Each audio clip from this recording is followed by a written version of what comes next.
जदि गोटे अध्याय आपण जीवन को परिवर्तन करि पारे तेबे कौन हबो?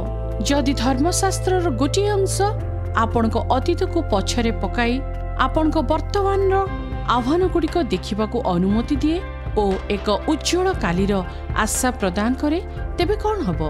एही शक्तिशाली शब्दर पृष्ठा ओलटाइबा द्वारा आपण जीवन पृष्ठा ओलटि जाई पारे। आपण प्रत्येक पदक्षेप पई आपण को आवश्यक आत्मविश्वास प्रदान करे। ईश्वर वाक्य रे ईश्वर इच्छा निहित अछि, ताहा आपण भितरे नूतन जीवन देव। जो अलौकिक प्रतिज्ञा दाबी करने को अपेक्षा करिछु, जो प्रतिज्ञा को प्रत्याख्यान करा जाय न पारे, आपण एकाकी नुहंती, आपण जत्न निया जिवो। जो प्रतिज्ञा निमंते आपण मनोनीत और ईश्वर द्वारा आहूत अटंती। 2000 वर्ष पूर्वे जहा अलौकिक रीति रे लेखा जाइछि, सुंदर भावरे रचित, अति सरल भाषा रे वर्णित, ताहा कौन विश्वास करबा कष्टकर? दिग परिवर्तन कार्यक्रम देखुथिबारु धन्यवाद। मु डेविड जेरेमिया वर्तमान धारावाहिक शिक्षा रे रोमियो 8 पर्व उपरे अध्ययन करुछु। बाइबल रो अध्याय आपन जीवन को परिवर्तन करिवो। आज मु आउ एक कारण देबी काहेकि पाउल 3 पदरे ए पर्व शेष करती, कहती कौनसी विषय नहीं जहाँ ईश्वर को प्रेम रू विच्छिन्न करिवो। ताहा कौन जीवन परिवर्तन करुछि? कठिन समय मध्य दे जीवन रे जाऊ भाबु ईश्वर भूली जाइछथि। मुंड उपरे मेघ अंधकार देखा जाई पारे, पवन जोर रे बही पारे, आम को आत्मा प्रति आपण एकाकी अनुभव करि पारंती। आजिर संवाद रे मु कहे विजय ठारू अधिक आमे शिक्षा करिबा जे ईश्वर आम मध्य कौनसी विषय आसीब नाही। आमे समस्त कठिन परिस्थिति उपरे विजय होई परिबा, कारण आमे ख्रीष्टंक ठारे विजय अटू। आज पाउलंक शिक्षार गभीर विषय सब आलोचना करिबा समय आपण दिग परिवर्तन रे जोग देबे। दिग परिवर्तन कार्यक्रम देखुथिबारु धन्यवाद। डेविड जेरेमिया ठारू सुडंतु विजय ठारू उद्धरे। जर्मन सहर हाम्बर्ग रे एक सम्मेलन रे जोग देबा समय जॉन रथ एक कंप्यूटर ट्रेन रे चढ़ी अन्य सहर गले। से निलंबित समय रे ट्रेन बगीटी संपूर्ण खाली थिला। बंदर देई ओ शिल्प जिला देई जिबा समय रे से निद्रा रे सोई पड़िले। यात्रार किछि मिनिट परे वृद्ध व्यक्ति छिंडा पोशाक रे मानसिक असुस्थ देखा जाउथिले। ट्रेन भितरे पशिगले। 4 जन युवा तांको पछरे आसिले। से युवा माने बेकरे किछि चेन पिंधिथिले। समान हाथरे टाटू और विभिन्न विषय थिला। से माने जोर रे हसी बड़ पार्टी रे कथा होई से वृद्ध पछरे आसिले। हठात तांको ध्यान एई व्यक्ति को ऊपर पड़िला। से व्यक्ति ट्रेन रो मध्य भाग रे आसी बस पड़िले। से माने परिहास कले, अश्लील भाषा रे कथा कहिले, तांको मानसिक अवस्था विषय रे तांकु परिहास कले। केवल मुहरे गाली दबा यथेष्ट नथिला, किछि न कही से माने तांको गोड़ को जोतारे गोईठा मारिबा आरंभ कले, हाथ रे मुथ मारिले। ट्रेन रो पछपट बसथिबा जॉन रथ प्रार्थना करबा लगिले। निज सीट रु उठी से वृद्ध लोकों को निकट को से आसिले। पाखक आसी कहिले, हंस हंस किपरि अछ? तापर से युवा मान को मध्य से भीतर को पशिगले, जहाँ को जीवन रे केबे देखि नथिले। जॉन तांको आलिंगन कले, तांको उठाई कहिले, आस मो सहित बस, अनेक विषय कथा हबार अछि। वृद्ध व्यक्ति तांको सहित गले और झरका पाखे बसिले। से युवा माने परस्पर को देखिले, कौन करिवे जानि पारले नाही। किछ समय परस्पर भितर कथबार्ता कले। परवर्ती स्टेशन रे ओल्हेई गले। ता पर स्टेशन रे हंस ओल्हेइले। से तांको धन्यवाद जणाइले। एई घटना को देखी जॉन रथ अविश्वसनीय मूल्यांकन करने को लगिले। ସେ କହିଲେ ଆମ ସଂସ୍କୃତି ସାଧାରଣ ଶିକ୍ଷା ଦିଏ ଯେ ଆମେ ଭୟର ପ୍ରତିକ୍ରିୟା କରିବା। ଭୟ କରି ଓହରି ଯିବି କି ଶେଷ ପର୍ଯ୍ୟନ୍ତ ଯୁଦ୍ଧ କରିବି? ସୁସମାଚାରର ସୌନ୍ଦର୍ଯ୍ୟ ଓ ଶକ୍ତି ତାହେଲା ପ୍ରଭୁ ଯୀଶୁଖ୍ରୀଷ୍ଟ ଆମମାନଙ୍କୁ ତୃତୀୟ ବିକଳ୍ପ ଦିଅନ୍ତି। ଈଶ୍ୱରଠାରେ ଭରସା କର ଓ ତାଙ୍କ ପ୍ରେମର ଶକ୍ତିରେ ଭୟ କର ନାହିଁ। ସଂଘର୍ଷ ମଧ୍ୟରେ ଠିଆ ହୁଅ ଓ ଯାହା ଆଶା କରାଯାଇ ନଥାଏ ସେପରି କାର୍ଯ୍ୟ ତୁମେ ସାଧନ କର। ପ୍ରେମ ଆଣ। ପରବର୍ତ୍ତୀ ଭାଗରେ ରୋମିଓ 8 ପର୍ବର ଶେଷରେ ଆମେ 4ଟି ବିଷୟ ଆବିଷ୍କାର କରିବା। ଶକ୍ତିଯୁକ୍ତ। ଆପଣଙ୍କ ଜୀବନରେ ଘଟିଥିବା ଖରାପ ବିଷୟ ଉପରେ ଆପଣ ଜୟଲାଭ କରିବେ। ଏହି ଶକ୍ତି ଏତେ ଶକ୍ତିଯୁକ୍ତ ଯେ କିଛି ମଧ୍ୟ ତାର ପରିସର ବାହାରେ ରହେ ନାହିଁ। ହୃଦୟ ଖୋଲନ୍ତୁ। ଅବିଶ୍ୱାସ୍ୟ ସମ୍ଭାବନା। ଆପଣଙ୍କ ଜୀବନରେ ଯାହା କିଛି ଘଟୁ, ଈଶ୍ୱରଙ୍କ ପ୍ରେମ ସବୁଠାରୁ ଶକ୍ତିଶାଳୀ, ଯାହା ଶେଷ ହୁଏ ନାହିଁ, ବନ୍ଦ କରାଯାଇ ନପାରେ, ଯାହା କେବେ ଛାଡ଼ିବ ନାହିଁ। ରୋମିଓ 8 ପର୍ବର ଶେଷ କିଛି ପଦରେ କାହାଣୀ ଆରମ୍ଭ ହୁଏ, ଯାହା ଆମେ 37 ପଦରୁ ପଢ଼ିଲୁ। ତଥାପି ଯେ ଆମ୍ଭେମାନେ ସର୍ବତ ଭାବେ ବିଜୟୀ ତାଙ୍କ ଦ୍ୱାରା ଯେ ପ୍ରେମ କଲେ। ଏହି ସମସ୍ତ ବିଷୟରେ ସର୍ବତ ଭାବେ ବିଜୟୀ ଅଟୁ। କିନ୍ତୁ ମୋର୍ ଦେନ୍ କନକରେର ଇଂରାଜୀରେ 3ଟି ଶବ୍ଦ ଅଛି। ମୋର୍ ଦେନ୍ କନକରେର। କିନ୍ତୁ ମୂଳ ଗ୍ରୀକ୍ ଭାଷାରେ ଗୋଟିଏ ଶବ୍ଦ, ଯାହା ଅତି ଲମ୍ବା ଶବ୍ଦ, ହାଇପର ନିକୋମେନ୍, ଯାହା ଗ୍ରୀକ୍ ଶବ୍ଦ। ଆମେ ସମସ୍ତେ ଜାଣୁ ଯେ ହାଇପର କ'ଣ। ଆମେ ଯେତେବେଳେ ବୃଦ୍ଧ ହଉ, ହାଇପର ହେଉଛି ଆମ ନିୟନ୍ତ୍ରଣ ବାହାରେ। ମଝି ଶବ୍ଦଟି ହେଲା ନାଇକି। ଯଦି ଆପଣ ଖେଳ ପ୍ରିୟ, ଆପଣ ତାହା ଜାଣିଥିବେ। ସେଥିର ଅର୍ଥ ହେଲା ବିଜୟୀ। ସେଥିର ଅର୍ଥ ହେଲା ହାଇପର ବିଜୟୀ। ବାଇବେଲ କହେ ଯେ ଆପଣ ଆଉ ମୁଁ ଏ ସମସ୍ତ ବିଷୟ ଉପରେ ବିଜୟୀ ଅଟୁ। ଆମମାନେ ବିଜୟତା ଊର୍ଦ୍ଧ୍ୱରେ। ପାଉଲ କହୁନାହାନ୍ତି ଯେ ତାହା ଘଟିବାକୁ ଯାଉଅଛି, କିନ୍ତୁ ବର୍ତ୍ତମାନ ଘଟୁଅଛି, ଯାହା ଆମମାନଙ୍କ ଜୀବନରେ ଆମମାନେ ବିଜୟଠାରୁ ଆହୁରି ଊର୍ଦ୍ଧ୍ୱରେ।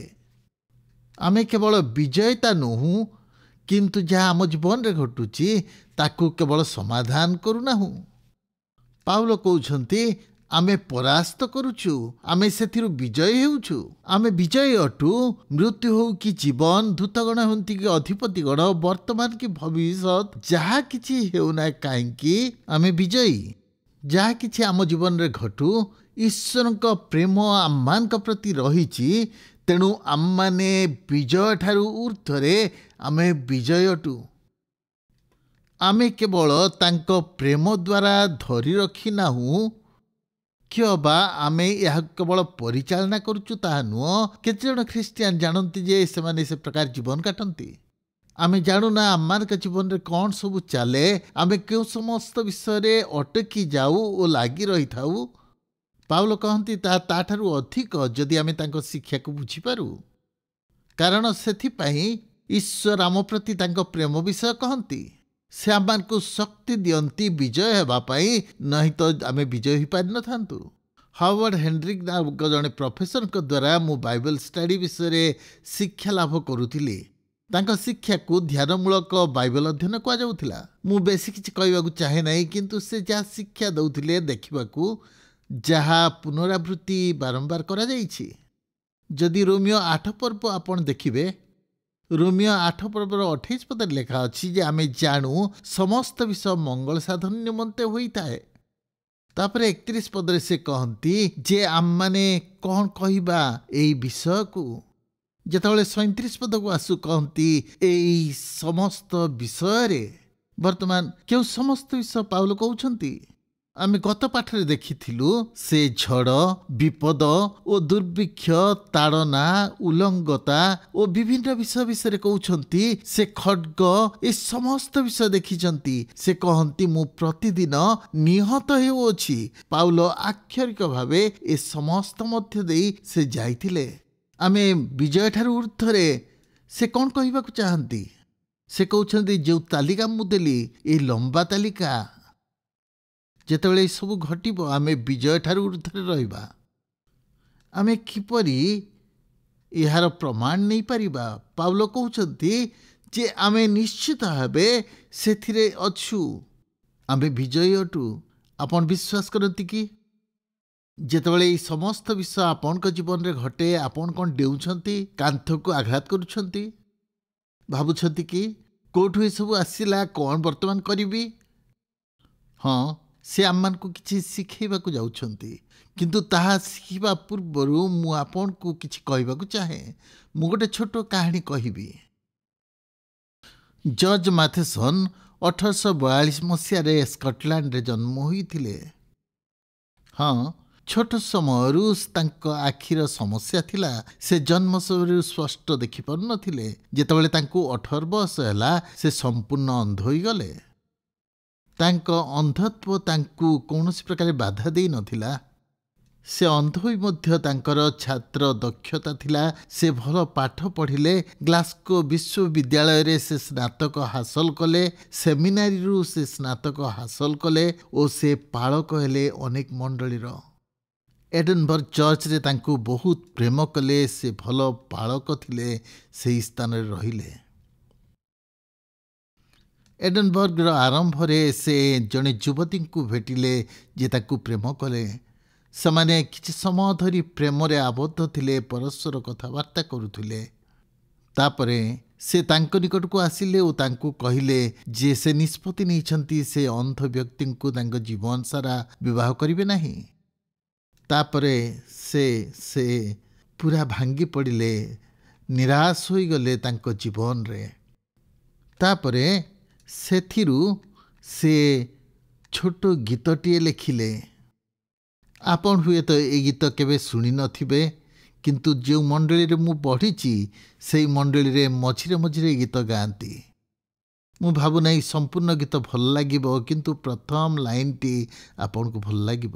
ସେ ଏପରି ଲେଖିଲେ, ପ୍ରେମ ଯାହା ମୋତେ କେବେ ଛାଡ଼ିବ ନାହିଁ, ମୋର କ୍ଳାନ୍ତ ଆତ୍ମାକୁ ମୁଁ ବିଶ୍ରାମ ଦେବି, ତୁମକୁ ମୋ ଋଣ ଫେରାଇ ଦେବି, ସମୁଦ୍ର ଗଭୀରେ ପ୍ରବାହ ସମୃଦ୍ଧି ହେଉ ଯେ ପୂର୍ଣ୍ଣ।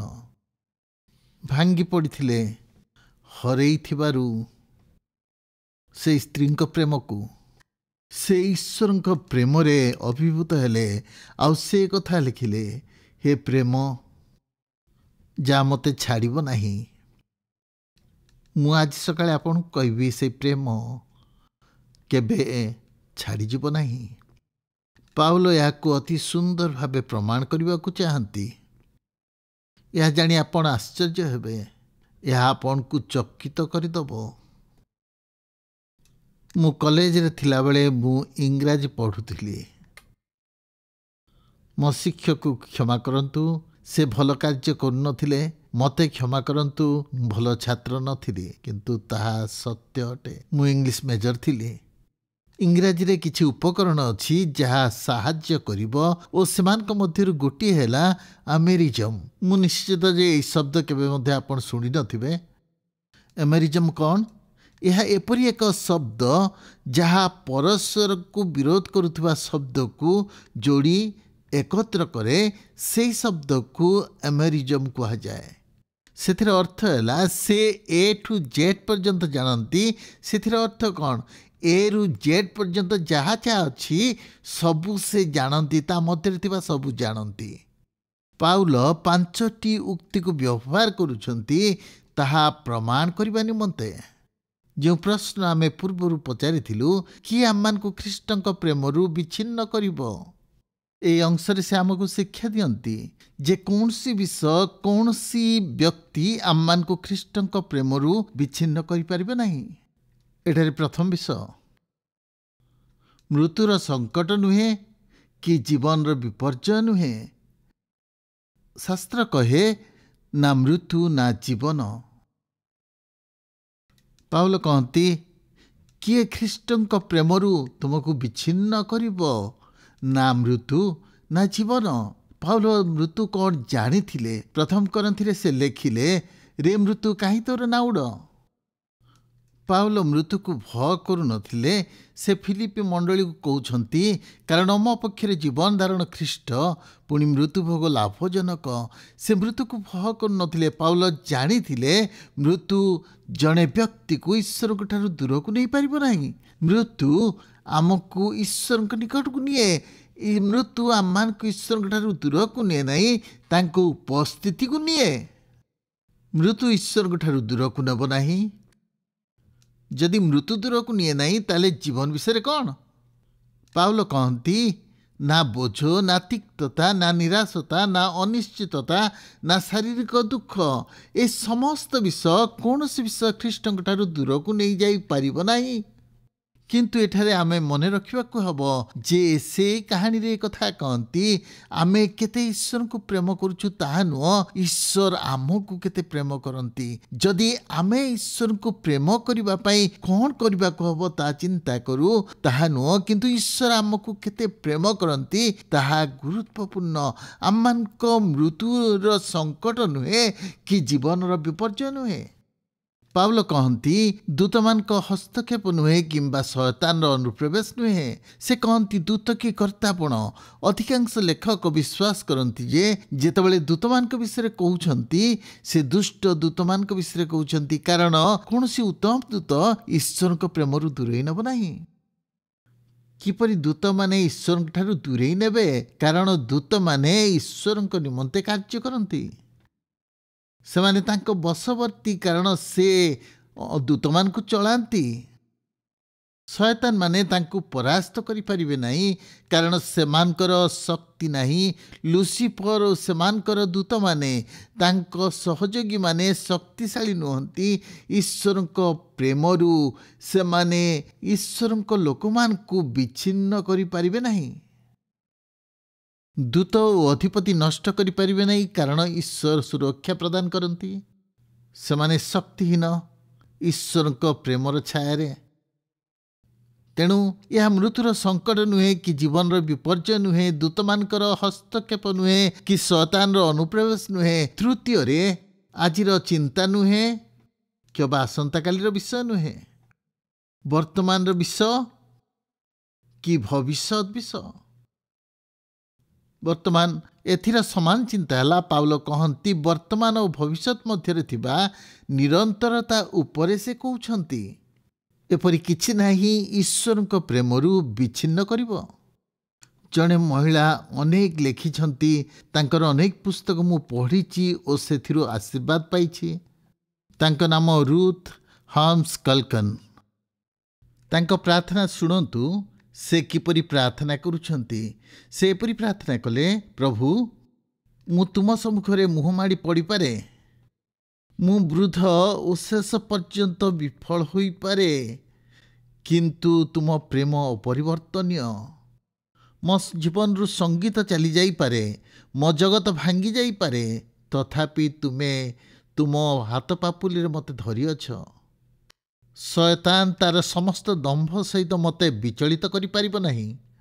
ତୁମର ଅମାପ ପ୍ରେମରୁ ମୋତେ କିଛି ମଧ୍ୟ ଅଲଗା କରିପାରିବ ନାହିଁ, କିମ୍ବା କୌଣସି ଯନ୍ତ୍ରଣା ଅଲଗା କରିପାରିବ ନାହିଁ। ଯନ୍ତ୍ରଣା ନାହିଁ, ଦୁଃଖ ନାହିଁ, ନିରାଶ ନାହିଁ।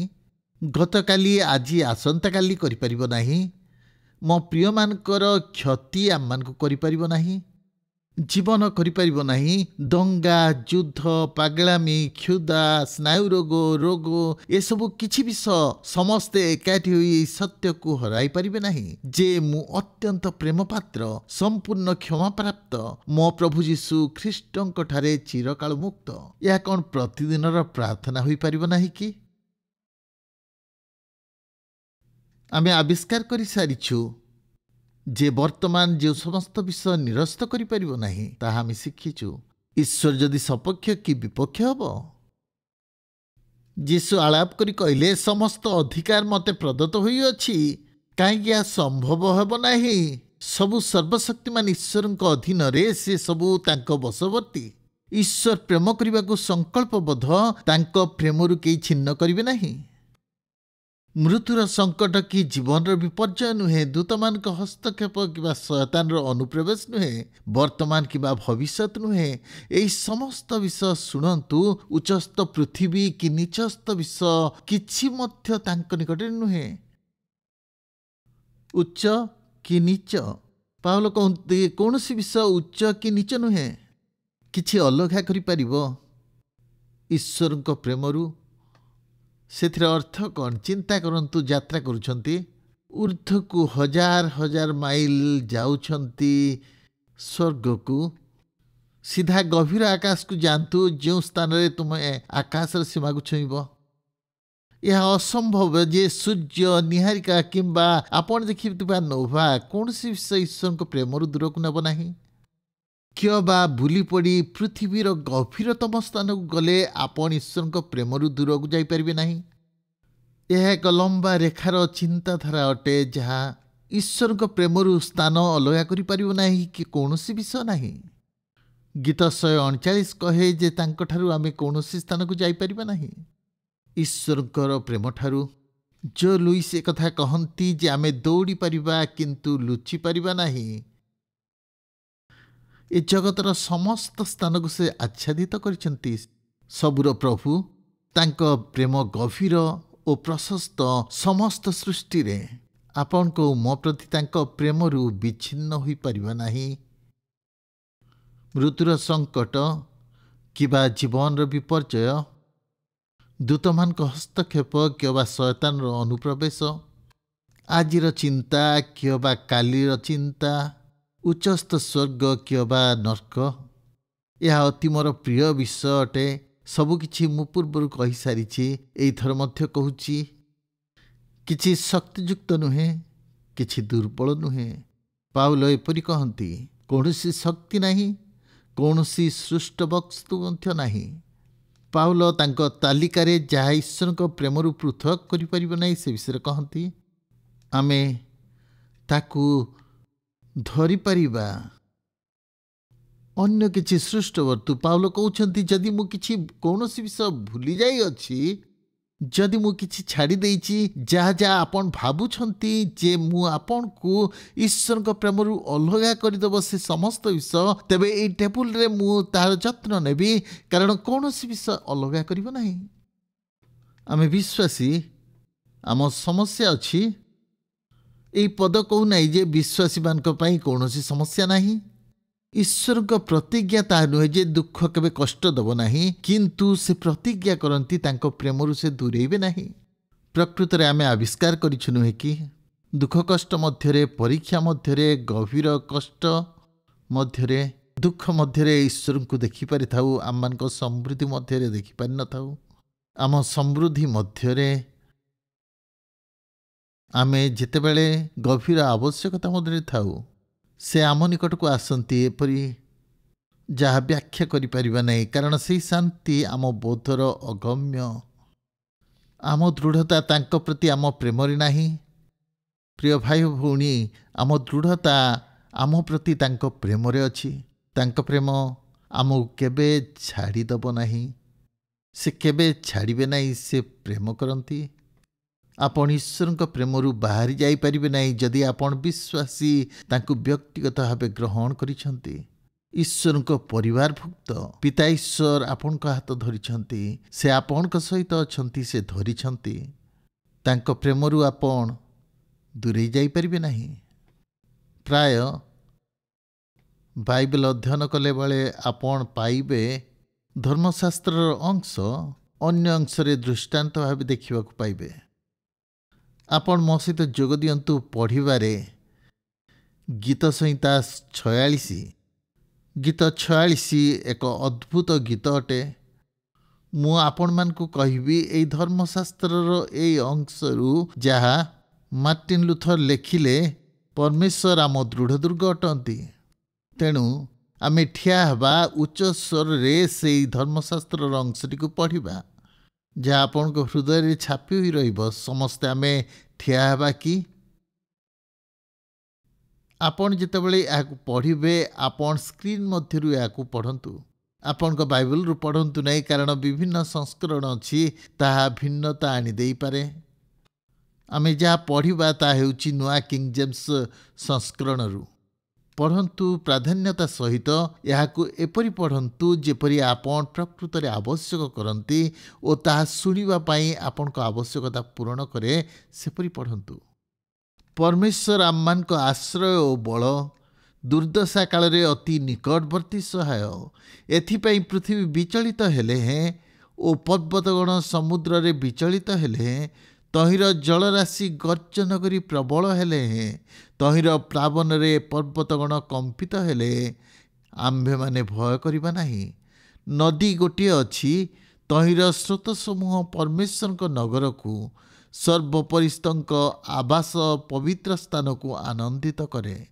परमेश्वर तहिर मध्यवर्ती ताहा विचलित हेब नाही। परमेश्वर अति प्रभातरे ताहार साहाय्य करिबे। गोष्ठी सबु गर्जन कले राज्य सबु विचलित हेले से आपणा रब उच्चारण कले पृथ्वी तरली गला। सैन्याधिपति सदाप्रभु आम्मानकर सहवर्ती जाकुबर परमेश्वर आम्मानकर आश्रय अटंती। आस सदाप्रभुंकर कार्य सबु देख से पृथ्वी किपरि उजाड़ करी अछंती। से पृथ्वीर प्रांत पर्यंत युद्ध निवृत्त करती। से धनु भांगती ओ वर्षा काटी खंड खंड करती। से रथ सबु अग्नि रे पोड़ी पकाती।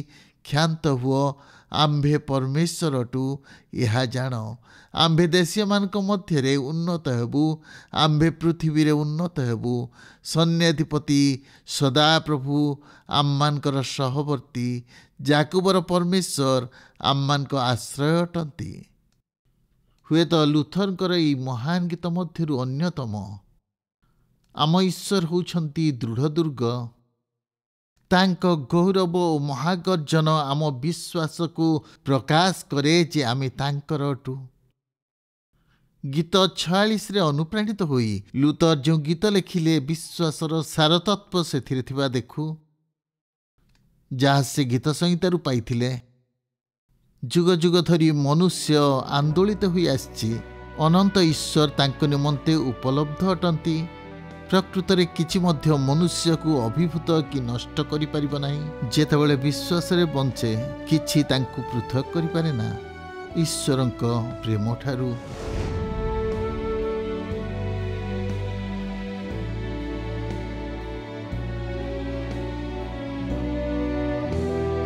आज दिग परिवर्तन रे जोग देइथिबारु धन्यवाद।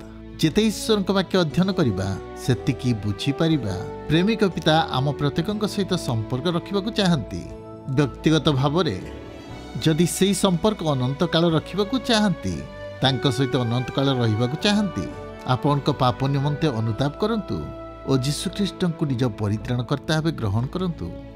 जदि विश्वासर पदक्षेप आज नेबे मु उत्साहित करिबी। अन्य विश्वासी को आपण को निष्पत्ति कहतु। विश्वस्त सेवा कार्य अबा मंडली आपण को विश्वास रे वृद्धि पातु। प्रभु आशीर्वाद करंतु। परवर्ती कार्यक्रम रे देखा हबो एठारे दिग परिवर्तन।